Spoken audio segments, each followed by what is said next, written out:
Salut, c'est Chris.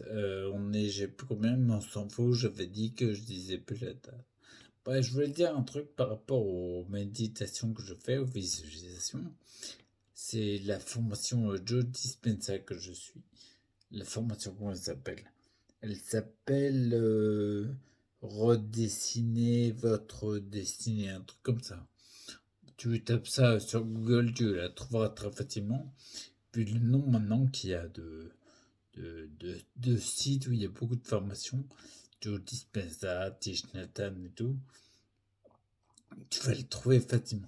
Bref, en fait, quand je fais de la méditation et de la visualisation, l'objectif est de réorienter l'esprit vers ce qui t'attire en fait. Mais je ressens vraiment les résultats là. J'ai hâte de voir dans les semaines à venir comment ça va évoluer. Mais concrètement, je te le dis directement. Je fais méditation, visualisation une fois par jour. C'est en gros 30 minutes. C'est pas excessif, tu vois. J'ai d'autres trucs à faire. Et je l'accentue. euh, mais pas de ouf. Je suis pas un moine tibétain, moi. Je sais pas méditer 4 heures, non, 4 heures d'affilée, je sais pas faire ça. Une 50 minutes, je commence à faire chier. Et par contre, je me fais pas chier parce que là, comme je le disais au début, il y a 5 minutes de travail musculaire, on va dire, sur les organes internes. Après, il y a en gros 15 minutes de méditation pleine conscience pure. Et après, visualisation. Ce que je veux dire par là, c'est que ça me correspond parce qu'en fait, mon esprit, il est guidé. Et mon esprit, il est orienté sur quelque chose de concret. Si par exemple, la partie pleine conscience, elle l'est pour une raison précise. Et là, ça me va. Après, la partie visualisation, j'arrive à capter pourquoi ça a un intérêt en fait. Mais je travaille avec l'imaginaire, il y a un gros, comment dire, il y a un gros avantage au niveau santé, c'est hallucinant. Là, j'arrive à être plus assidu parce que je comprends que ça. Pourquoi on le fait? Tu vois? Méditer 3 heures dans un état de pleine conscience, j'arrive pas. Bref, ça me correspond mieux. Et bizarrement, ce que je voulais te dire, ce que je ressens, n'est toujours du subjectif, mais ce que je ressens, c'est que, comment dire, mon corps répond en fait à un nouvel esprit. Mon esprit se modifie clairement par rapport à mes visualisations que je fais. J'oriente mon esprit. Et en fait, le corps qui en fait en découle visiblement de l'esprit, il vient après en fait. Comment dire, mais il se calme vis-à-vis de ça. Pourquoi je dis ça? Par exemple, je me suis rendu compte, tu sais, je m'étudie beaucoup, je m'analyse beaucoup. Et en analysant mes mouvements que je fais tous les jours, des mouvements classiques que je fais, je sens que mon corps a plus envie d'être dans la même démarche, dans une démarche différente. C'est sur des petits détails que je vois. Par exemple, tu vois, il y a quand je sors du fauteuil de douche que j'ai où il n'y a pas de spatule, j'ai les pieds au sol et je lève les tibias pour que mes pieds touchent pas au sol, sinon j'avance pas. Bah en fait, quand je fais ça, j'avais le réflexe de contracter ma nuque et de la mettre en arrière. Mon corps, il avait le réflexe de contracter la nuque. Quasiment, je la contracte moins, on va dire.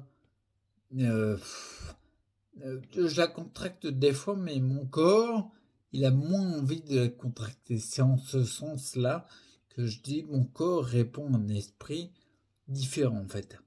Et c'est un peu ça, en fait. Peut-être que le corps, la matière, imagine toutes les molécules qu'on fait dans le corps. Je crois qu'on a plus de 1300 molécules qu'on fait. On fait de la matière. Forcément, si notre esprit est de, de tel angle, je vais dire, il va engendrer telle ou telle molécule. Là, je vois un esprit orienté sur autre chose. Rien qu'en contraction musculaire, c'est différent. Donc si je contracte musculairement différemment, qu'est-ce qui se passe sur des semaines, des mois, des années? Tu vois? Si je contracte ma nuque, alors après on parle du syndrome de l'hermite, bon, les scléroses en plaques, mais si je te contracte depuis des années, là, comment dire, si ton état d'esprit fait que ton corps contracte vachement la nuque, qui sait que ça découle pas sur un syndrome de l'hermite? Tu sais, comme on dit dans les scléroses en plaques, c'est un marqueur classique pour les diagnostics de sclérose en plaques. Donc, du coup, si l'esprit il contracte, puis il envoie plus l'information pour contracter le muscle de la nuque, qu'est-ce qui se passe? Il y a peut-être plus de syndrome de l'hermite, t'es plus relâché, plus détendu à cet endroit-là. Et qu'est-ce qui passe dans ton corps au niveau moléculaire? Quelles infos avec un état d'esprit différent? Quelles infos sont envoyées pour les glandes endocrines? La glande pituitaire, là, sur le front au lobe frontal, qui envoie toutes les infos, c'est un peu la chef d'orchestre des glandes endocrines.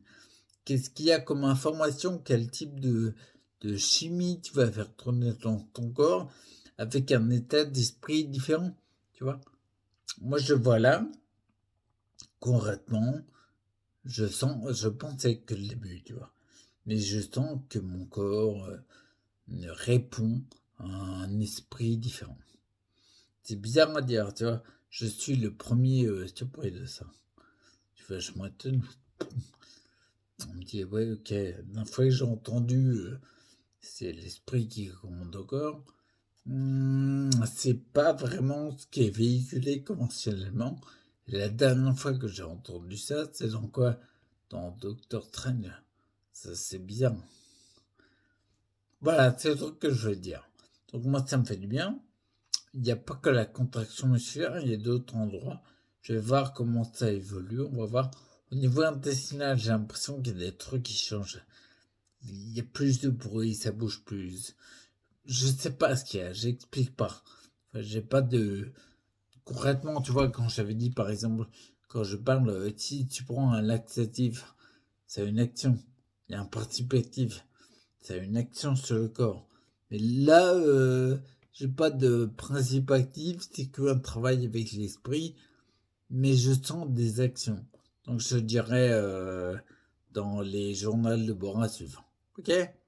Bon, reste acteur pour ta santé, c'est important, et je te dis à plus.